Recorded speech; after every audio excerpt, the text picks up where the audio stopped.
Seja bem-vindo, seja bem-vinda a essa conversa. A ideia aqui é a gente bater um papo em que eu vou contar um pouquinho como foi a minha experiência no Caminho de Santiago. Eu vivo falando que foi a viagem mais transformadora da minha vida.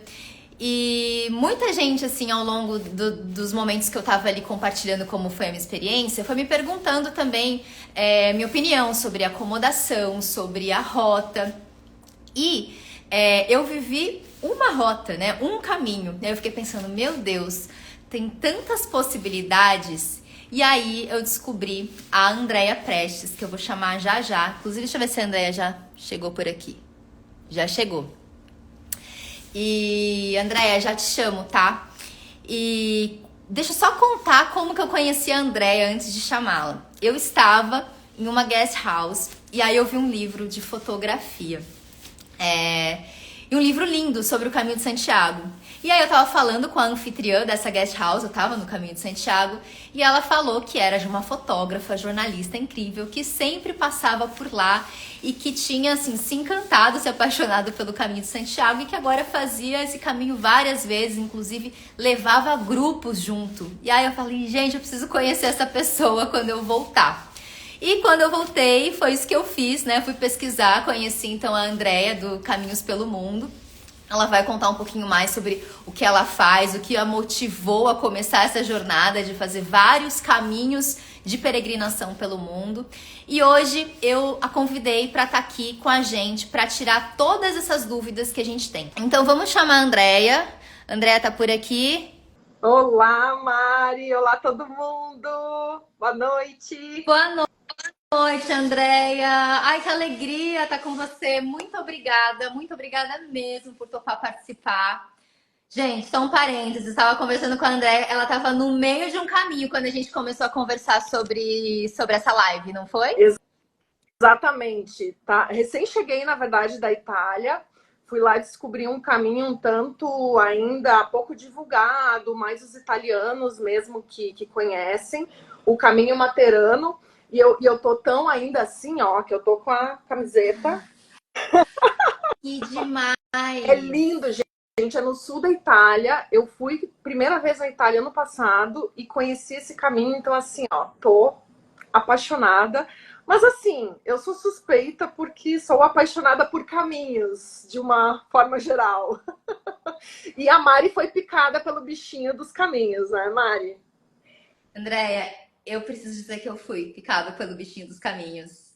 Que eu, no último dia, eu tava muito cansada, eu já tava assim, gente, qual que vai ser o próximo? Exatamente, é bem assim que acontece. Já viu, agora é no mínimo um caminho por ano. E como é que foi, assim, né? Como é que você começou? Qual foi o primeiro caminho que você fez, né? Como que chegou a caminho de Santiago de Compostela? E, enfim, conta um pouquinho da sua jornada. Então, gente, o primeiro caminho que eu fiz na vida foi 2014 para realizar um sonho. Eu já tinha ouvido falar de Caminho de Santiago há muito tempo atrás, mas era aquela curiosidade meio vaga. Quando dois amigos meus foram e eu vi assim o brilho no olho deles me contando como é que foi a experiência do caminho, eu pensei, gente, eu preciso ir. E em seguida, assim, o universo conspirou. Veio um trabalho, eu sou jornalista, fotógrafa, então veio um trabalho freelancer, assim, que foi a grana para fazer o caminho. Aí eu fui em setembro de 2014, enfim, superou tanto as expectativas que mudou a minha carreira. Hoje em dia eu trabalho só com caminhos, divulgando, enfim. Então, o que aconteceu? Primeiro caminho, organiza a mochila e tal, erra um monte, né, Mari? Primeiro caminho é para errar mesmo, para aprender. Ah, não fui só eu? Não fui só eu que errei? Normal. Mas uma coisa eu me dei conta, é óbvio que eu não ia levar minha câmera profissional pesada na mochila, porque a gente tem que ser, gente, super desapegado na mochila. Imaginem que a mochila, a mochila própria tem um peso, a gente tem que levar roupa, enfim, alguns itens e tal, água, comidinha, O recomendado é no máximo 10% do nosso peso corporal ideal nessa mochila. Então, assim, é muito, muito, muito desapego. Não levei minha câmera, levei um iPhone e fui assim, uma experiência pessoal, realização de um sonho. Fui fazendo fotos para mandar para amigos, para família. Cheguei no Brasil depois de 800 quilômetros a pé. Fui sozinha, 38 dias. Assim, ó, uma imersão, um mergulho incrível. Voltei para o Brasil com 5.000 fotos no iPhone. O que se faz com isso? Muito bom. Aí eu pensei, gente, a qualidade é bacana para publicar? É bacana. Então vamos realizar o sonho da jornalista, da fotógrafa, que quem não vai querer publicar um livro, né? Meu primeiro livro, então, foi através de campanha de financiamento coletivo em 2015. Então foi realmente um projeto que envolveu muitas pessoas, muitos apoiadores. E aí surgiu o primeiro livro, do Caminho Francês de Santiago, que é o mais tradicional, o mais conhecido. E abriu a minha cabeça e o meu coração para outras dezenas de rotas a Santiago de Compostela. E depois a coisa assim não parou, gente. Foi muito orgânico e muito natural. Eu queria descobrir caminhos no Brasil. Depois fiz comecei o caminho francês, que começa na França, praticamente cruza a Espanha. Depois, em seguidinho, eu também fiz o caminho português. Aí comecei a fazer caminho na França, caminho na Itália. Já tem caminho no Japão na minha lista. Que demais. Não é à toa que o meu projeto se chama Caminhos pelo Mundo. E esse ano estou comemorando uma década de projeto. Então estou bem feliz e realizada. Muito legal, Andréia. Muito legal mesmo. Ô, Andréia, me conta uma coisa, então. Vamos lá, já respondendo uma das principais dúvidas que eu recebo, e eu acredito que você recebe também, né?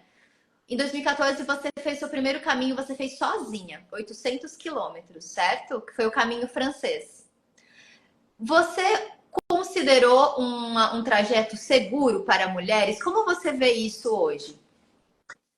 Sim, um trajeto seguro para mulheres, inclusive lá em 2014 e em outros anos depois que eu fui para caminhos, tanto sozinha quanto com grupos, muitas mulheres de diversas nacionalidades caminhando sozinhas. O que não quer dizer, isso é uma coisa que eu tento ser muito pé no chão.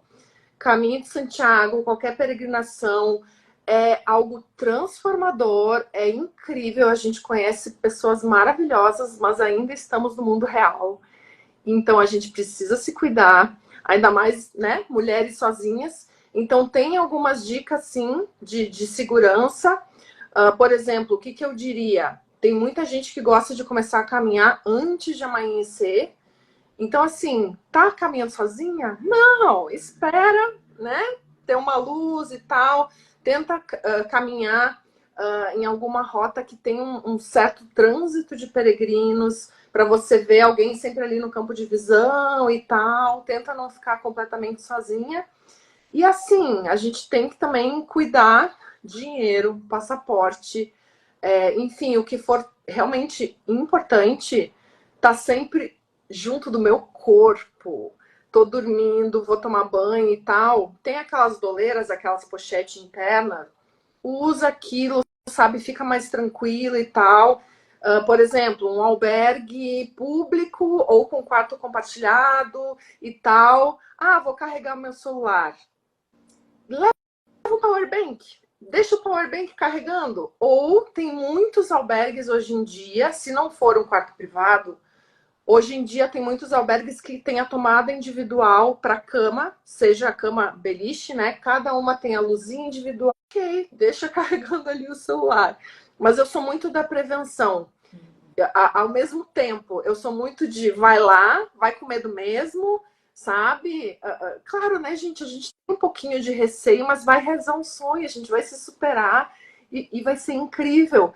Não custa a gente estar atenta e tomar algumas precauções. Faz. André, assim, na minha experiência também, eu me senti muito segura durante, eu fiz o caminho português pela costa, né? Então, assim, durante quase todo o trajeto pela costa, eu senti que eram cidades mesmo mais povoadas, então eu tava sempre magiando lugares que tinham comércios. Claro, acho que 30% do caminho depois que vai virando mais interior, aí sim começou a adentrar uns bosques, ainda era baixa temporada. Teve alguns momentos que eu fiquei completamente sozinha. Não significa que eu me senti com medo. Significa que eu fiquei mais atenta, lógico, né? Ainda mais nós, mulheres brasileiras, né? Eu acho que a gente tem. O medo vai até além do que é real, mas assim, mais de toda a cultura que a gente vive que nos amedronta muito, né? Então. Os momentos que eu me senti mais com medo não era porque eu estava num ambiente inseguro, era mais por estar sozinha ali e tal, eu andava um pouquinho mais depressa, mas não foi a maior parte do caminho.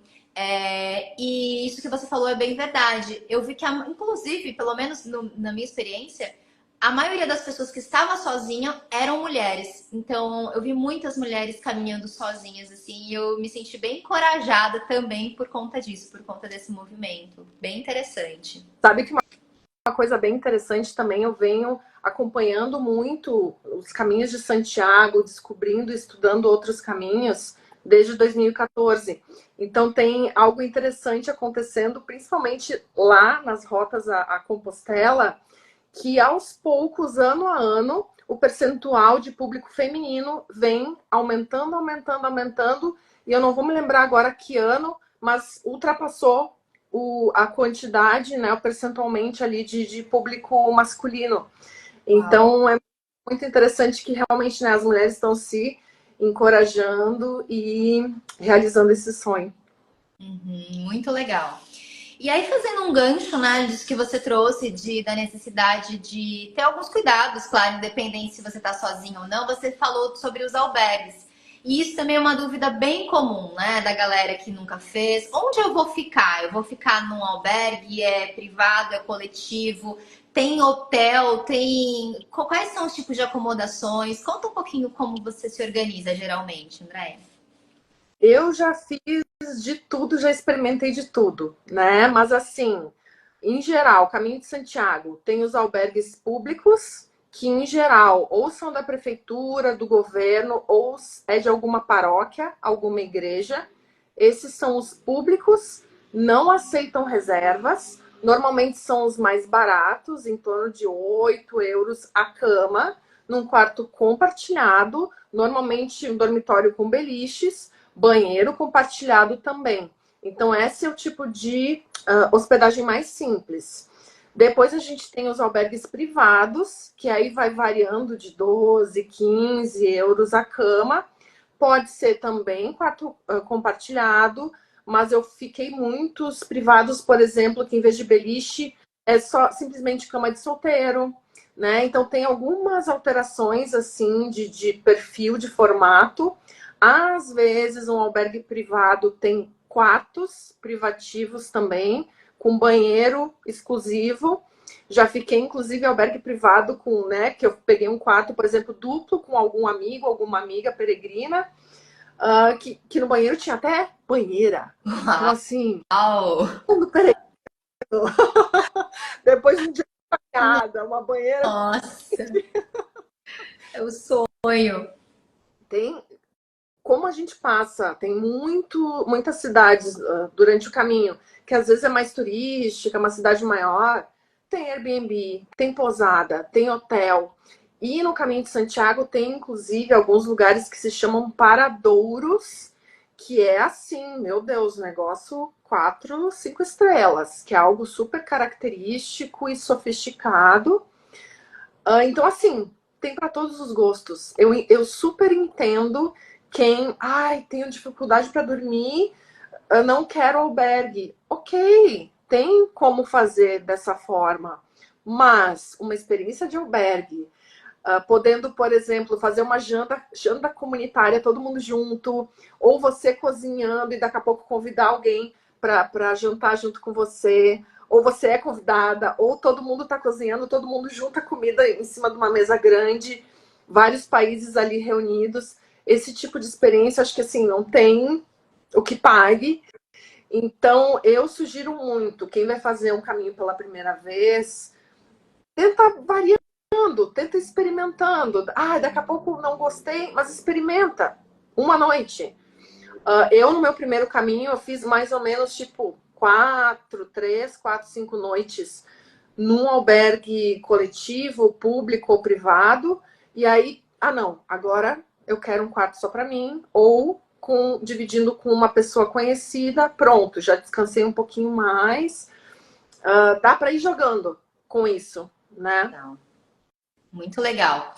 E, por exemplo, tem a opção também, que nem a Elizabeth, né? Que tem uma guest house, né? Que também é uma opção super bacana, lógico, também é dentro de um outro tipo de budget, tem uma estrutura melhor, mas também é uma experiência muito gostosa coletiva, né? Preciso, então, dizer, gente, Smiling Places, La Bruges, Caminho Português da Costa, é, assim, para mim, é um dos lugares mais lindos que eu já fiquei. Além de casa de boneca, a Elizabeth tem uma energia, né, Mari? Que Tem. assim, ó, beijo, Não sei Elizabeth. explicar. Não tem, né? Ela é muito maravilhosa. Então, isso também faz parte da experiência no caminho. Uma hospitalidade amorosa, como a Elizabeth oferece. E então, assim, a gente só vivendo. Eu acho que assim, né, Mari? Muita gente está nos ouvindo aqui. Nossa, que exageradas. Mas tem que viver para saber como é incrível mesmo. Nossa, é maravilhoso. Repete o nome, é Smiling Places. Eu vou comentar aqui, da Elizabeth, fica em La Bruges. E como é que a gente faz para escolher que rota que a gente vai fazer, né? Porque aí, gente, é o seguinte, não sei se você sabia, mas eu não sabia, tá? Que até eu fazer o Caminho de Santiago, que existe mais de um Caminho de Santiago. Eu achava que o Caminho de Santiago era um caminho de Santiago. Mas não é, né, Andréia? Conta como que é esse Caminho de Santiago, então. Eu achei uma coisinha que eu tenho aqui. Essa aqui é a credencial do peregrino, que é tipo assim o nosso passaporte para o Caminho de Santiago, para a gente ir carimbando aqui nesses espaços em branco. Chegando em Santiago, é a nossa comprovação que cumprimos a peregrinação e recebemos um certificado. Na credencial tem este mapinha, só para vocês terem uma ideia de poucos caminhos que nós temos a Santiago. De pouca coisa. Eu já vi uma reportagem que existem mais de 200 rotas oficiais a Santiago de Compostela. Não são só caminhos que começam na Espanha e em Portugal. Começam de outros países. Tem rotas marítimas que chegam a Santiago de Compostela. Então, assim, gente, é uma tarefa, eu diria, não quero dizer complicada, mas assim, eu acho que merece um estudo de você saber, assim, bom, uns 10 caminhos aí, dar uma analisada na questão do relevo, na questão da infraestrutura do caminho, porque, por exemplo, relevo, tem caminhos mais planos e tem caminhos super montanhosos, super desafiadores. Eu já fiz 2 dos mais considerados os mais exigentes a Santiago, Caminho do Norte pela Costa, Caminho Primitivo. Requer um preparo físico, Qual que é o mas o que tem... caminho? Só um parênteses, André. Qual que é o caminho primitivo? O caminho primitivo não é o caminho francês, né? Não.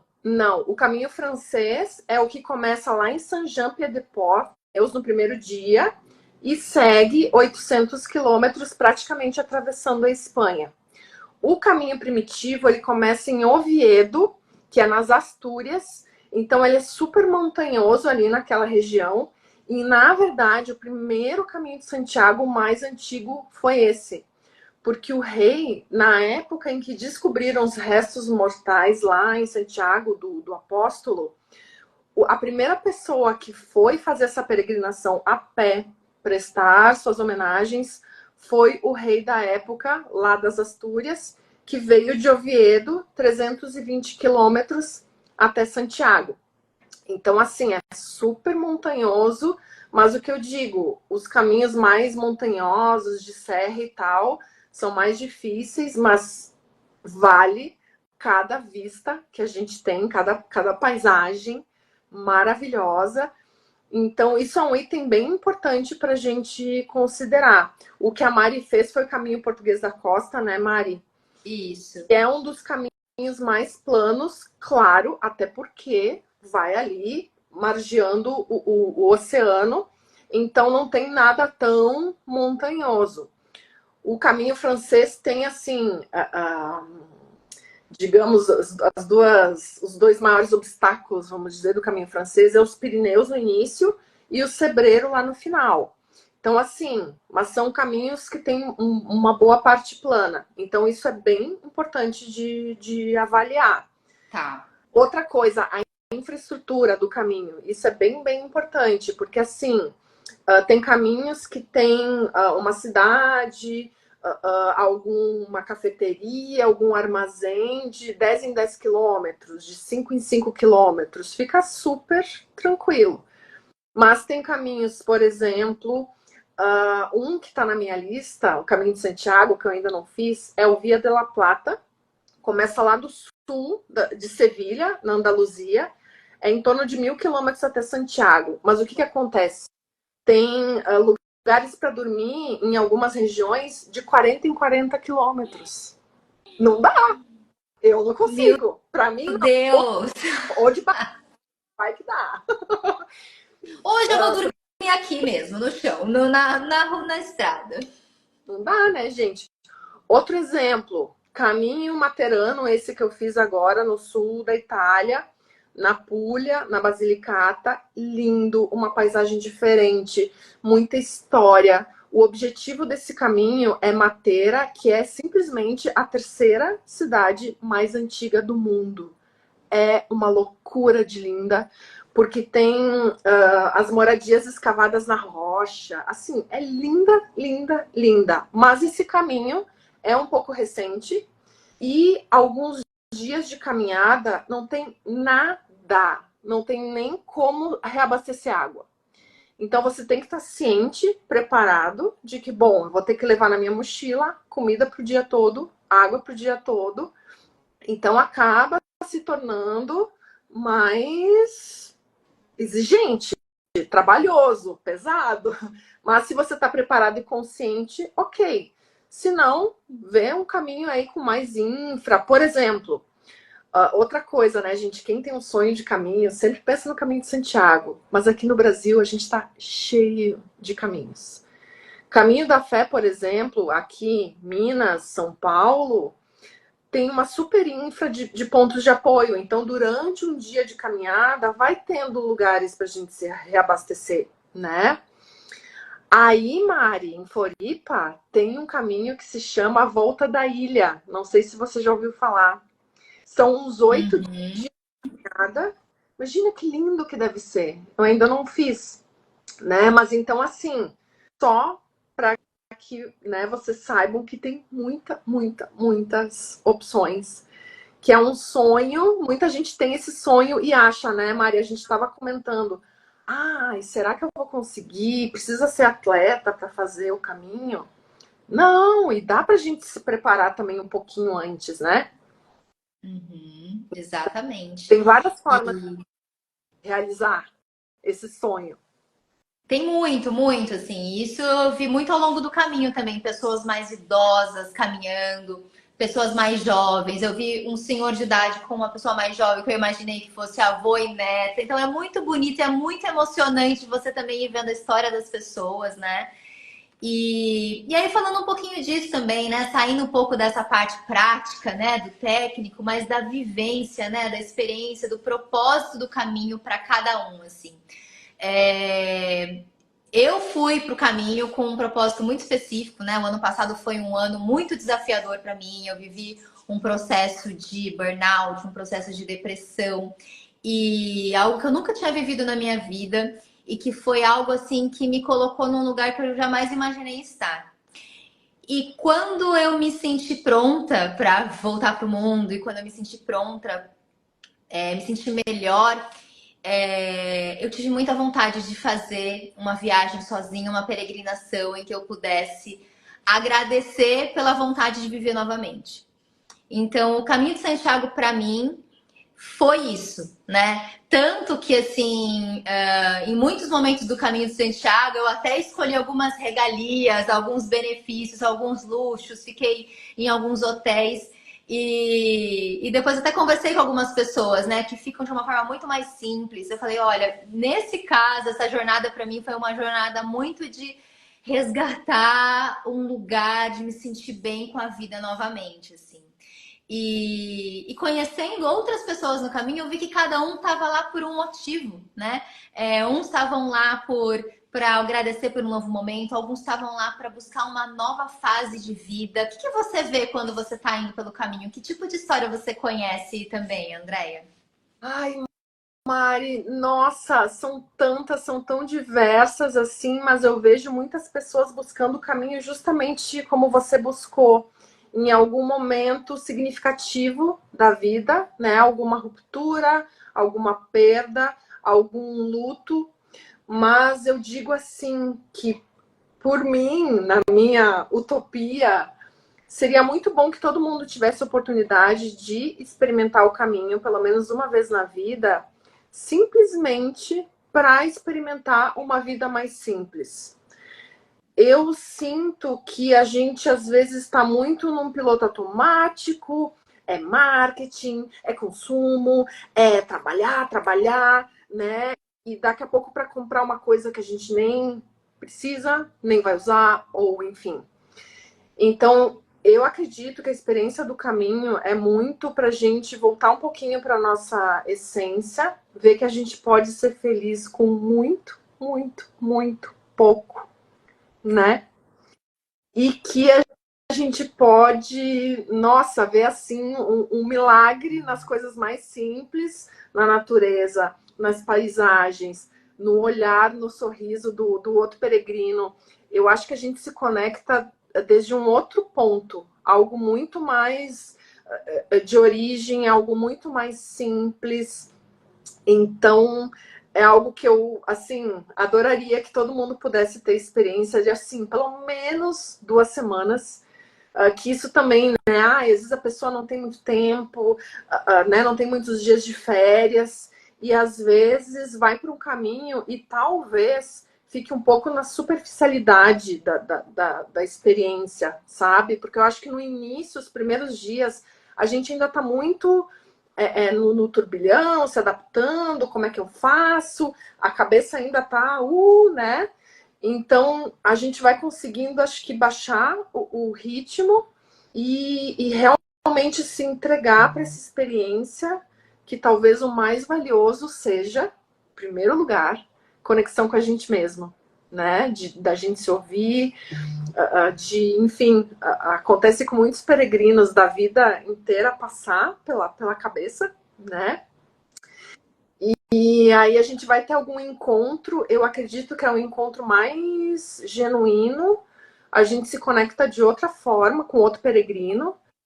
Não sei se aconteceu contigo, mas eu tive vários casos assim, que é uma conexão, é troca de confidências, e a gente se abre, a gente está mais sensível, às vezes a gente está com dor, a gente está cansado, a gente está com fome, mas eu acho que é justamente nesse estado que a gente se abre um pouco mais, a gente está mais vulnerável e pode acontecer uma conexão mais profunda com outro ser humano, e aí no dia seguinte você nem vê mais a pessoa.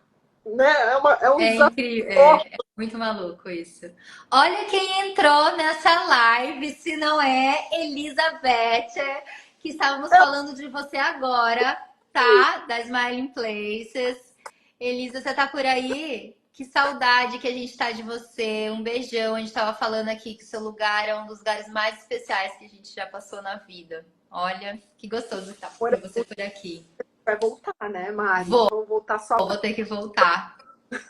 Mas André, é bem isso mesmo, assim, essas experiências de perceber e de fato, né, a gente está muito viciado em recompensas, assim, adrenalina, dopamina, a gente tem esse vício em rede social, internet, e o caminho proporciona muito isso, né? Esse lugar de desconexão.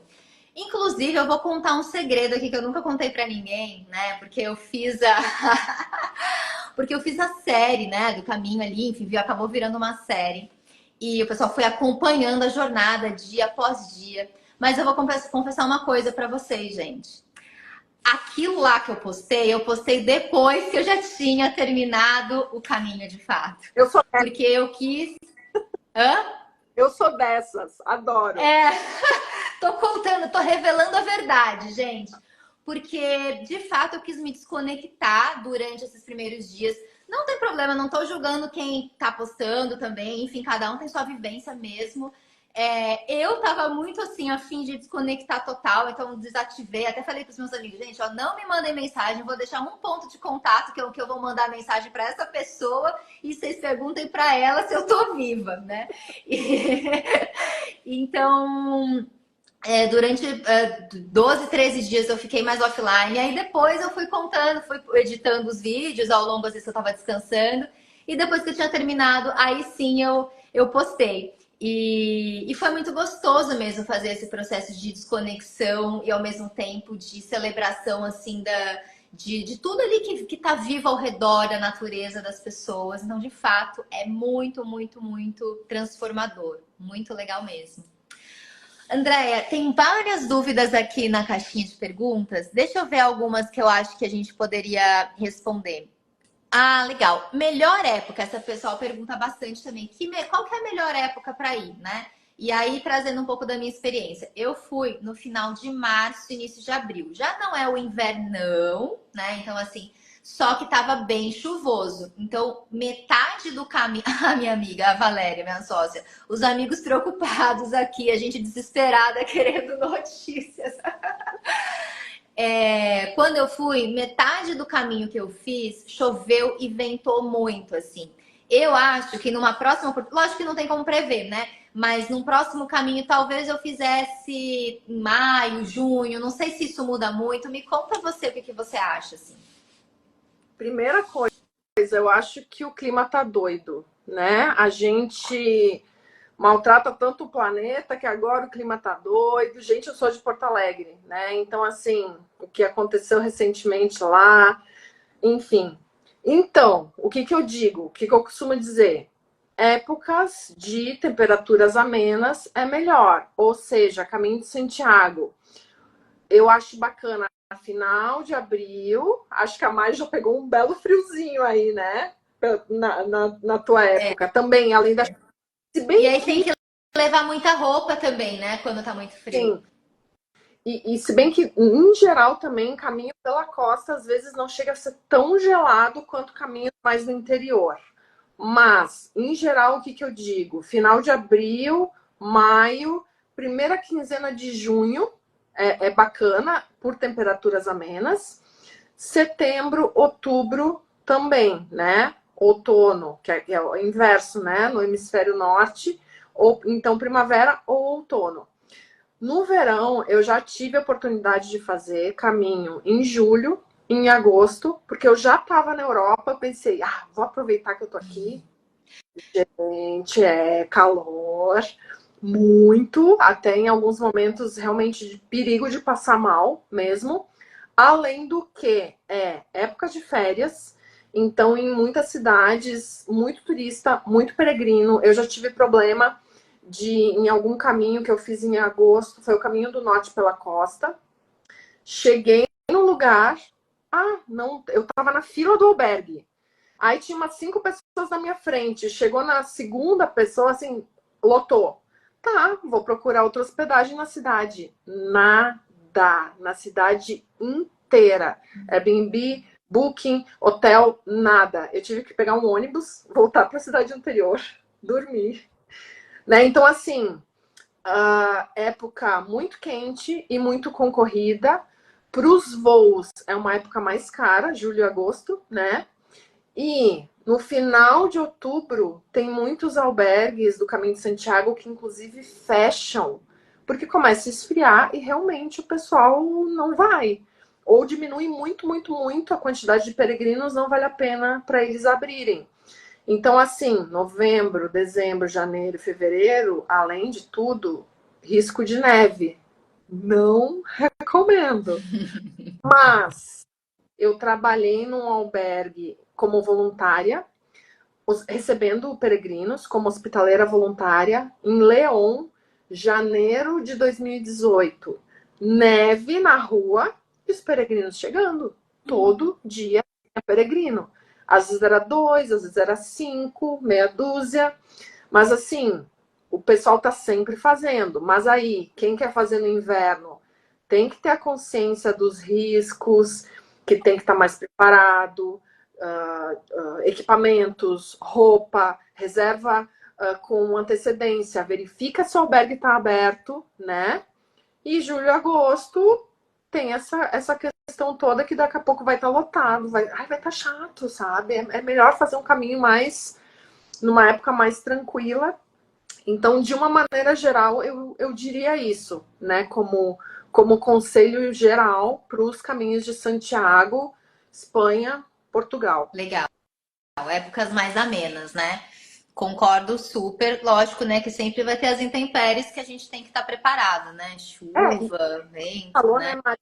Chuva, gente, chuva é muito imprevisível. Eu lembro que quando eu fiz o caminho Finisterre e Mochia, é um caminho muito lindo, que é depois de Santiago, para a gente encontrar o mar. Eu cheguei em Santiago e ia fazer esse caminho. Aí eu encontrei uma peregrina, acho que ela era holandesa. Ai, que horror esse caminho, chove todos os dias, não sei o que, mas eu fui. A semana dela choveu inteira para limpar a minha semana, porque a minha semana foi linda. Isso varia muito, é muito imprevisível. Pode dar um dia de super calor no meio do inverno e vice-versa. Então, faz parte. Isso, é bom se preparar, né, para todas as situações. E me perguntaram aqui, também já tinham me feito nos comentários ali também do outro vídeo que eu postei ontem, sobre a língua. Achei bem interessante. Então, que língua se fala? Eu não falo inglês.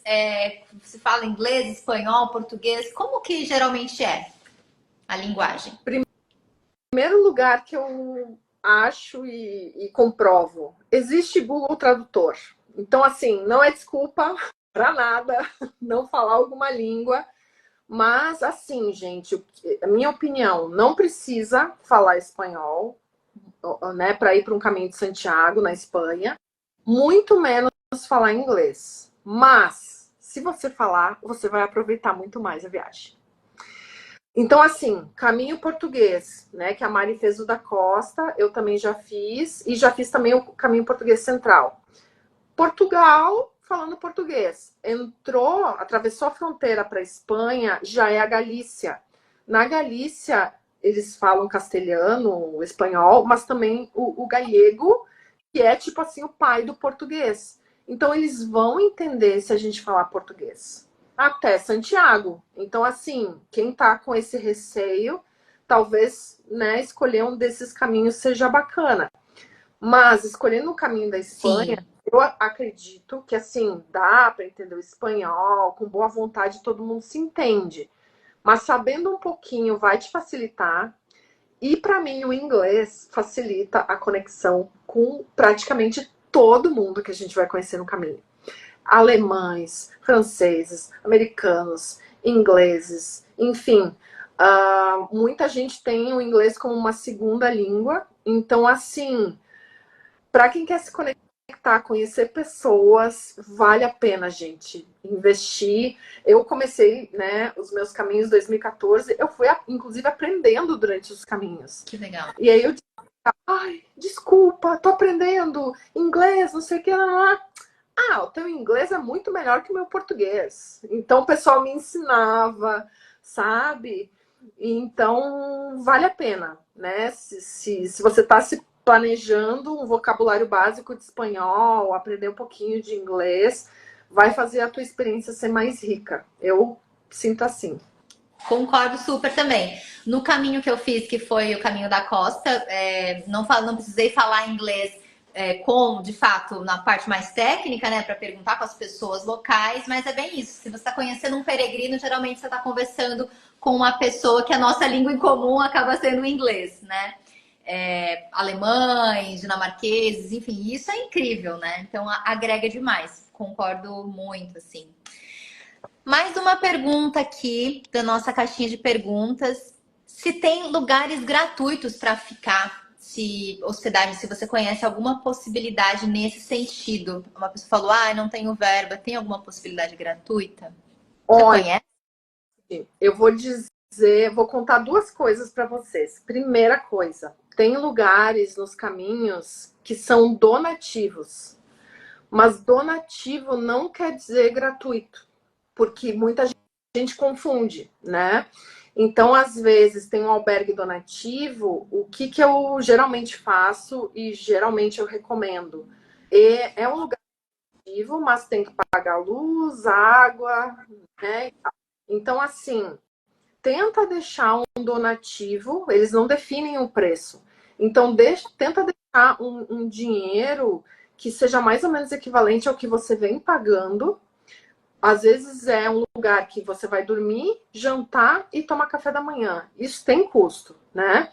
Para que eles consigam continuar recebendo futuros peregrinos, senão o negócio quebra, né?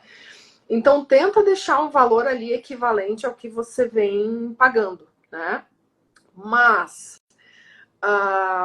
enfim, duas lembranças que me vieram assim. Eu conheci dois peregrinos alemães no caminho primitivo. Olha o que eles estavam fazendo. Dois estudantes. Eles compravam alguma comida, cozinhavam no albergue e avisavam o pessoal, enfim, gente, nós vamos fazer o jantar hoje. Quem quiser jantar, nos pagam algum donativo. Olha que inteligente, eles estavam fazendo isso para pagar o caminho deles. Muito legal. Né? De alguma forma ali, eles não estavam fazendo de graça ou sem dinheiro, né? Mas eles estavam dando o trabalho deles, em troca o pessoal pagava e eles estavam pagando o caminho. E assim, tem várias formas de economizar no caminho. Então, tem maneiras, tem facilidades, enfim. É o que eu digo, se é o teu sonho, tem como fazer. Se a gente for botar na ponta do lápis, eu não sei você, Mari, mas assim, se a gente for comparar com uma viagem aqui dentro do Brasil, pagando posada e não sei o quê, nossa, gente. Tem possibilidades muito mais baratas no caminho de hospedagem, de alimentação. A gente pode cozinhar, comprar no supermercado e cozinhar. É o que a gente gasta no nosso dia a dia, na nossa casa, né? Isso. Então, isso é bem legal de falar, Andréia. Eu também tive essa sensação, né, de que existem todas as possibilidades, desde as mais econômicas até as mais confortáveis, né? Então, acho que trazendo um pouquinho dessa base, assim, de custo, eu sei que não dá para falar, gente. Muita gente pergunta, quanto que gasta? Primeiro, tem que escolher o caminho, né? Se é um caminho de 300 quilômetros e um caminho de 800, já muda bastante. Mas como que a gente poderia dar uma média, pelo menos para ajudar as pessoas a calcularem quanto custaria, né, uma peregrinação? E outra coisa, Mari, só um parênteses quanto a isso. Na minha experiência, Portugal mais barato, depois vem Espanha, Itália um pouco mais caro, e eu fiz um caminho na França, que foi o mais caro de todos, né? Então, assim, eu gosto de pensar no custo diário do caminho. O que eu vou gastar para comer e dormir num dia. Que aí, né, vai depender. Eu vou fazer 10 dias, vou fazer 30 dias, multiplica ali pela quantidade de dias. Mas assim, se a pessoa for super, super econômica, tem albergues de 8 euros, né? 8 euros dá o quê? Uns... 8 vezes 6, 40, torno de 50 reais. Existe hospedagem no Brasil com esse valor? Né? Um camping, talvez. Né? Então, assim, se a gente for ver, é barato, mas é isso que a Mari falou, tem várias opções, o céu é o limite. Para comer, se a gente for comprar no supermercado e cozinhar, os preços procurando, os preços são muito equivalentes ao Brasil, né? Se a gente vai lá, compra fruta, uma massa, um macarrão, né? Algumas coisas mais simples, batata e tal. Às vezes tem umas saladinhas prontas no supermercado, que é uma refeição que é um valor assim, ok. Então é isso, vai depender das escolhas de cada um, do quanto que é de conforto. Assim, para mim, o melhor exemplo da vida é uma peregrina lá de Santa Catarina, de Floripa, aí pertinho de ti. Ah, legal. Um tempo já. Mas ela fez as contas, ela gastou 13 euros por dia comendo e dormindo, porque ela estava sempre em albergue público, mais barato, na época eram 6 euros a cama, e ela cozinhava sempre, e à noite ela não tinha o costume de jantar. Então, às vezes, para ela assim, cozinho 2 ovos, jantei.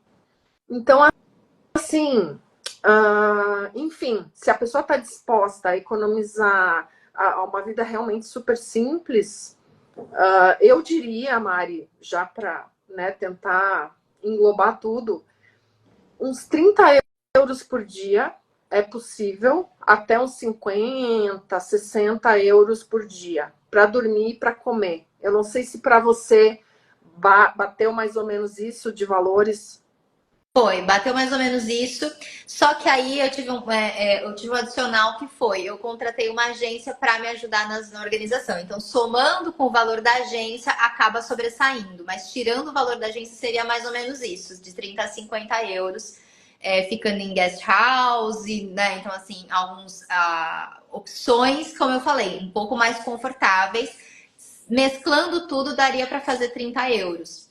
E aí eu até queria falar sobre isso da agência, gente. Muita gente também me pergunta, vale a pena contratar agência? Não vale, eu faço sozinha. Eu contratei, né? Então, como eu fiz também com pouca antecedência, não me preparei. Bom, como vocês podem ver, não me preparei tão bem, assim, organizei o caminho em menos de um mês, gente. Eu decidi fazer o caminho em menos de um mês, já estava com tudo comprado. Então foi tudo feito assim, vamos fazer, então vamos. E aí a agência me ajudou organizando as reservas das hospedagens, porque eu não fazia ideia mesmo de como fazer no início. Hoje, né? Como que eu me sinto hoje? A próxima vez que eu fizer, eu quero fazer por conta, né? Eu senti ali, cheguei na hora e falei, cara, sabe o que daria para ter feito sozinha? Daria para e até dar uma certa tranquilidade, né? Porque quando você fecha a agência, e aí eu vou trazer alguns pontos prós e contras da agência. Quando você fecha sozinho com a agência, você fica fechado com um cronograma. Então, você precisa todos os dias chegar na próxima parada, na próxima cidade. E isso, às vezes, num caminho que você nunca fez na vida, numa jornada de 300, 400, 800 quilômetros, imagina você se programar para isso, né? As bolhas dos meus pés não me programaram, não combinei com elas. Elas não estavam nem aí que eu tinha horário para chegar. Então, isso foi no final, eu fiquei pensando assim, poxa, se eu estivesse fechando dia após dia ou com poucas antecedências, eu teria ido mais tranquila, teria dias que eu teria andado menos. Então, teve dias, por exemplo, que para compensar e não atrasar muito o cronograma, eu andei 35 quilômetros, mas eu poderia ter andado 20, ter feito em 2 paradas, uma de 20, uma de 15. Isso, para mim, contou ali na minha conclusão final de que não, acho que faz sentido numa próxima jornada fechar mais espaçado, né? Acho que o lado bom da agência, sim, é um suporte. Às vezes você está fazendo sozinha, você nunca fez, você não sabe por onde começar, não tem uma inexperiência com a língua, com tudo. Como a Andrea falou, não é por isso que você vai deixar de fazer. A agência pode sim dar todo esse suporte, ser um lugar que você, qualquer problema eu ligo aqui e eles vão dar um jeito de resolver, né? Então ele tem sim esse apoio até emocional que pode ajudar muitas vezes a primeira vez que você está caminhando. Mas ela não é essencial, com certeza não, né? Hoje eu consigo enxergar assim a possibilidade tranquila de você poder organizar sozinho. Não sei se você tem essa perspectiva também, Andréia, se você quer colocar algum ponto. Eu sou muito suspeita, eu amo fazer caminho sozinha, mas também gosto de fazer em grupo, já fiz em grupos de amigos. E já organizei também caminhos para ir em grupo, inclusive grupo só de mulheres. Mas assim, acho muito bacana se a pessoa tem vontade de realmente se sentir apropriada de informações, segura, confiante, que dá para fazer. O caminho é bem sinalizado, tem uma boa estrutura. Então, assim, inclusive por isso que eu comecei a fazer encontros online de preparação para caminhos só para mulheres, para a gente ficar mais à vontade, só entre nós, né? Então eu fiz um formato de 8 encontros, justamente com foco em quem nunca fez caminho ou quem é uma peregrina iniciante, para entender assim o essencial, desde a mochila, como é que eu me preparo fisicamente, que caminhos existem, como é que eu escolho, o que eu levo em consideração. Ai, bota ou tênis, cada um tem a sua característica. Bastões de caminhada, para mim, foram essenciais, são essenciais. Então, assim, eu vou dando dicas e informações de acordo com os meus 10 anos de experiência, mais de 5 quilômetros rodados nesse corpinho. Então, como é o dia a dia, hospedagem, alimentação, como é que lava a roupa, né? A gente não sabe, quando a gente começa, a gente não sabe. Então, assim, são 8 encontros que eu faço para passar todas essas informações, tirar a dúvida na hora. É via Zoom, é fechado. Então, a gente conversa, a gente se conhece, acaba criando amizades. Às vezes, de alguma turma, sai um caminho. Ah, gente, vamos então botar em prática? Vamos fazer um caminho? Aí eu organizo, a gente vai junto em grupos pequenos, 5, 6, né, mulheres.